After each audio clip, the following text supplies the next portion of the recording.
This is part 2 of our lesson about the Filipino word na. In case you haven't seen the first part yet, I placed the link in the description below. I highly recommend that you also watch it.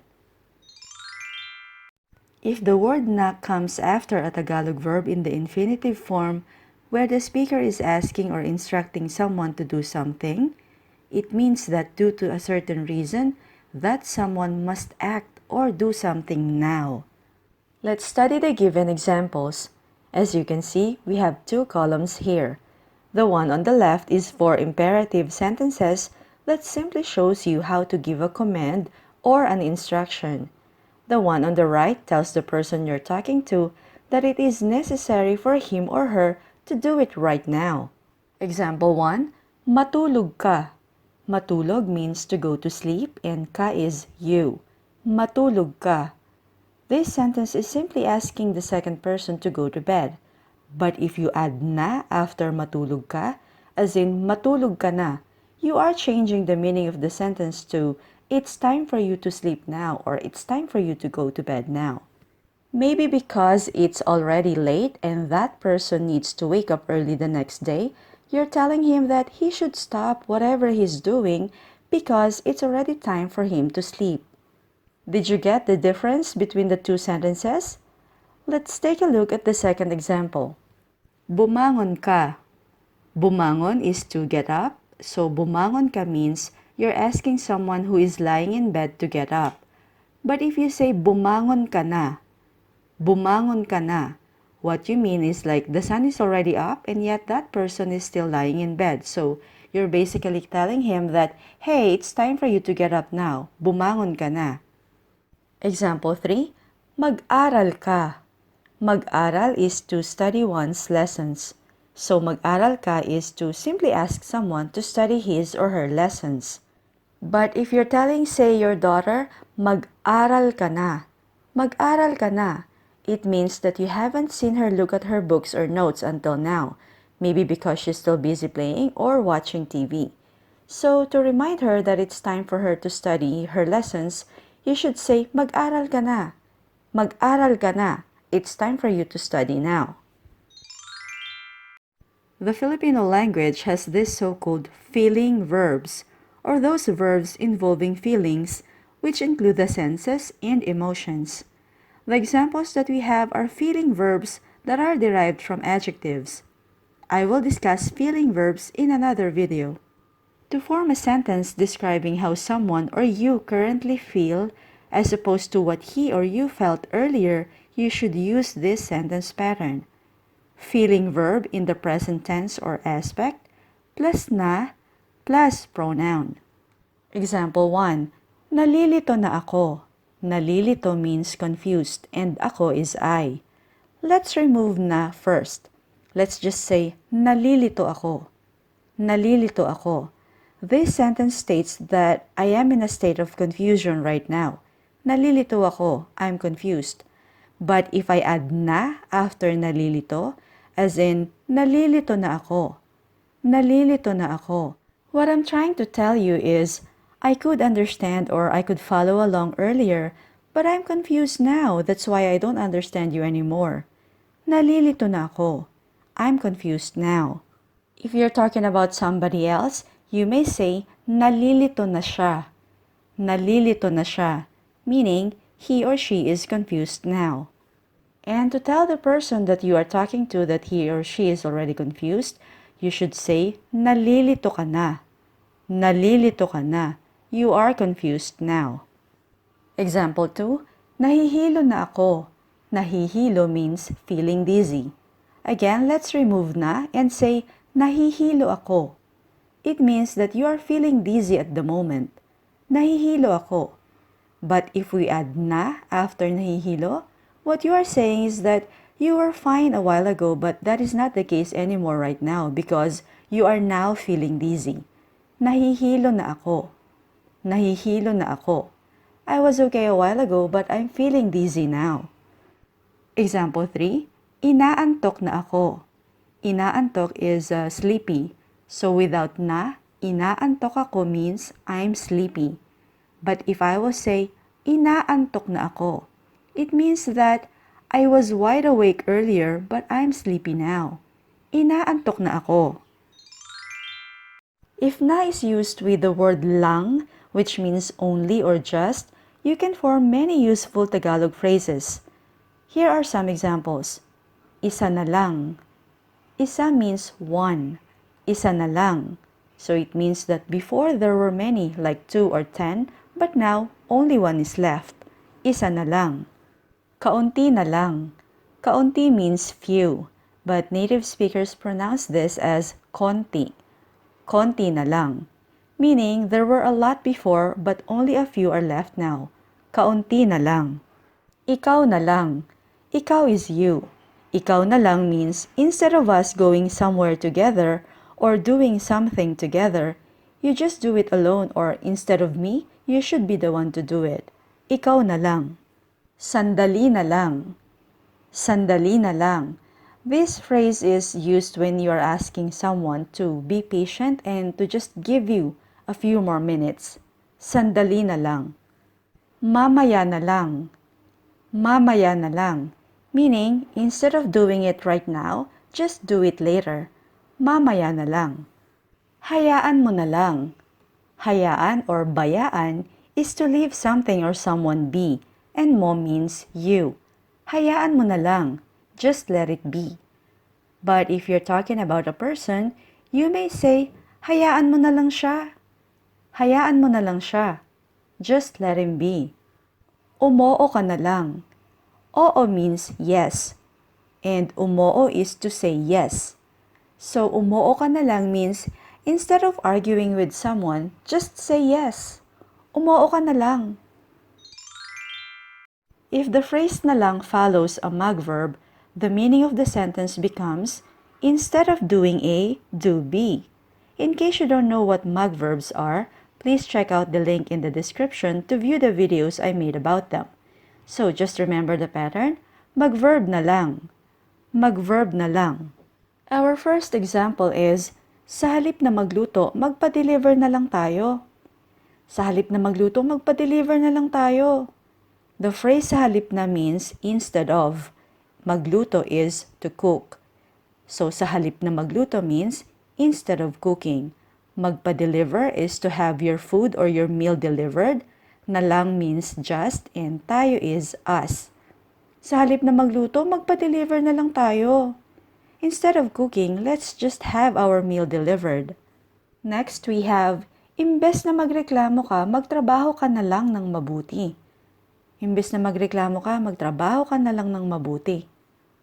The phrase imbes na is synonymous to sa halip na. Imbes na, meaning instead of.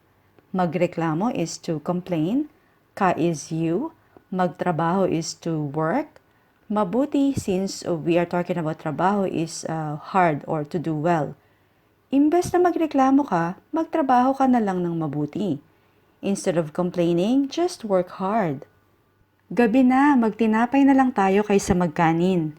Gabi means evening or night, but if there's na after it, the meaning becomes it's already late in the evening. Tinapay is bread, magtinapay is to have or to eat bread, magrice is to eat rice. The word kaysa means than, but in this example, it means instead of because you are suggesting to have bread instead of rice. Gabi na, magtinapay na lang tayo kaysa magkanin. It's already late, let's just have bread instead of rice. Here's another way to form Tagalog phrases using na lang. Puwera na lang kung, which means unless. The word puwera means except, but if you use it with na lang, its meaning becomes unless, and the word kung means if. So just remember the pattern. Puwera na lang kung. Puwera na lang kung. Our first example is, imposible kang makapasok, puwera na lang kung may kakilala ka sa loob. Imposible kang makapasok, puwera na lang kung may kakilala ka sa loob. Imposible is impossible, makapasok is to go in or get in. May means there is, kakilala is someone you know, and sa loob is inside. Imposible kang makapasok, puwera na lang kung may kakilala ka sa loob. It's impossible for you to go in unless you know someone inside. Mahihirapan si Joel maka-perfect score. Pwera na lang kung mag-aaral talaga siyang mabuti. Mahihirapan si Joel maka-perfect score. Pwera na lang kung mag-aaral talaga siyang mabuti. Mahihirapan means will struggle or will find it difficult. Maka-perfect score is to get a perfect score. Mag-aaral is will study. Talaga is really. Siya means he. And mabuti is hard or well. Mahihirapan si Joel maka-perfect score. Pwera na lang kung mag-aaral talaga siyang mabuti. It will be difficult for Joel to get a perfect score unless he studies really hard. Hindi ka tataba agad-agad. Pwera na lang kung kakain ka ng marami araw-araw. Hindi ka tataba agad-agad. Pwera na lang kung kakain ka ng marami araw-araw. Hindi means no or not.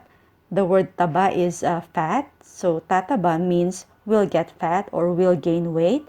Agad-agad is quickly. Kakain is to eat. Marami means a lot or many. And araw-araw is every day. Hindi ka tataba agad-agad. Pwera na lang kung kakain ka ng marami araw-araw. You will not gain weight quickly unless you eat a lot every day. If na is followed by the word pala, it means that the speaker doesn't know that something has already taken place and is expressing a mild surprise. Napala. Napala. Ay, 2:00 na pala? Ay, 2:00 na pala? I means oh, and 2:00 is either 2 a.m. or 2 p.m. We also have a video on how to tell the time in Filipino. Again, the link to it is in the description below. Please check it out. 2:00 na means it's already 2.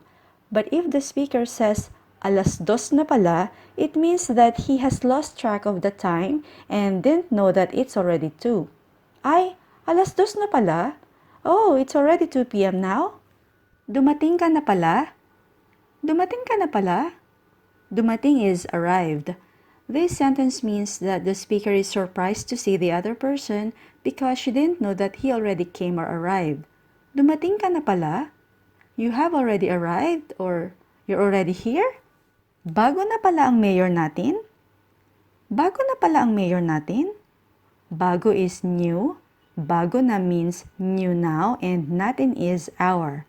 So it means that the speaker isn't aware and is surprised to find out that there is now a new mayor in town.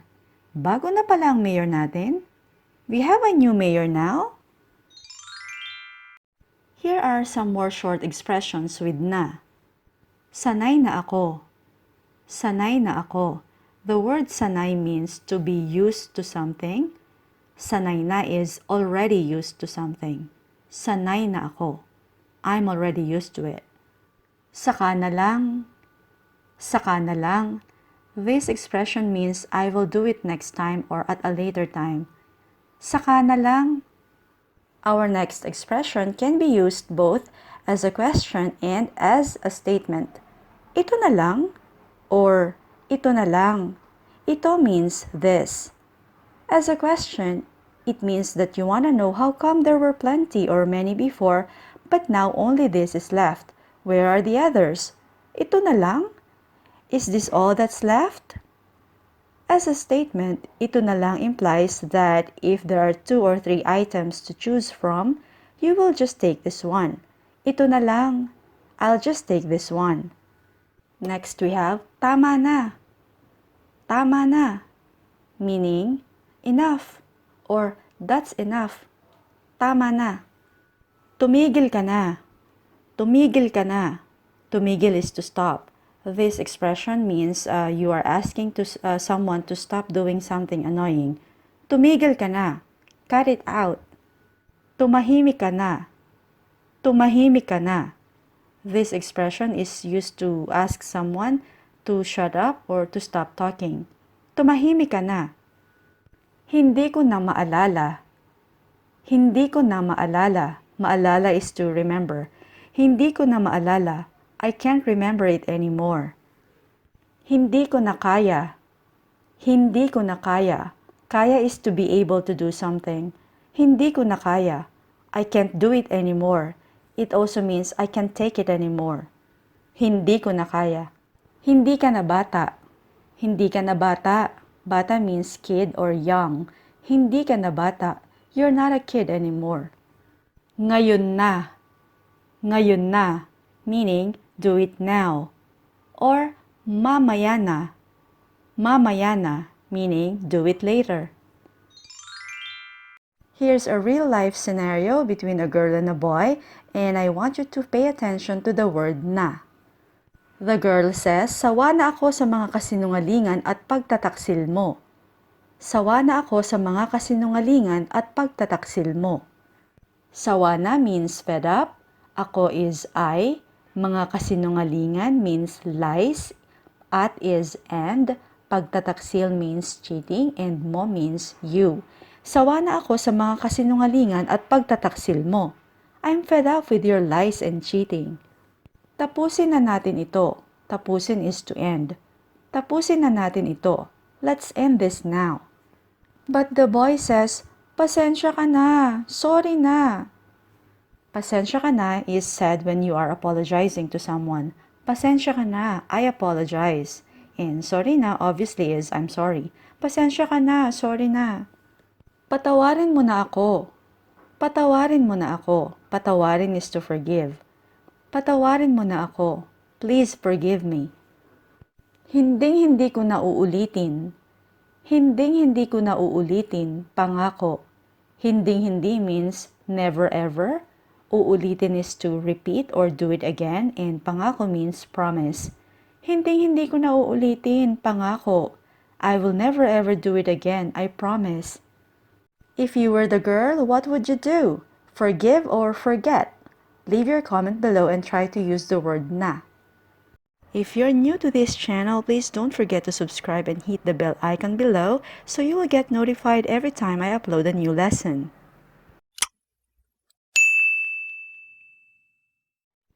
That's all for now. Please subscribe to my channel for more Tagalog language lessons. If you like this video, please give it a thumbs up and I'll see you again very soon. Maraming salamat po!